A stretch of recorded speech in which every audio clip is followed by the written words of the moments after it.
Tiwala naman ang mag-asawang sina dating Senador Manny Villar at Senadora Cynthia Villar na maganda ang hangarin ni DILG Secretary Mar Rojas sa bansa. Inihayag naman nila na wala pang formal na pulong ang Nationalista Party hinggil sa magiging pambato ng partido. Si Ara Perez sa detalye.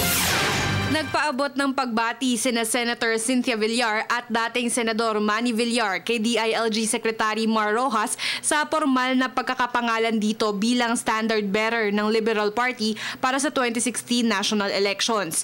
Kumpiyansa raw ang mag-asawang Villar na maganda ang hangarin ni Rojas para sa bansa. Nais kong batiin ng congratulations si Mar Rojas sa pagkakapiling sa kanya bilang kandidato ng Liberal Party. At makikita sa bayan na marami tayong pagpipilian. Expected naman. It's parang formalization yun. Pero we never doubted na i-announce siya ni President Noy.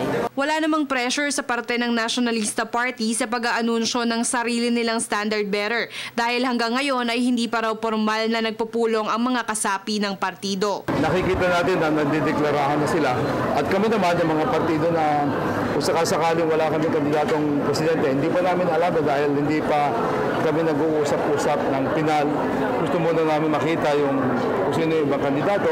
Kung mag-e-endorso man nga sila ng hindi nila kapartido, may mahigpit silang criteria na susundin. We'll share our vision for the country, na poverty reduction, and taking care of our OFWs, and taking care of our environment. Para sa Telebisyon ng Bayan, Ara Perez.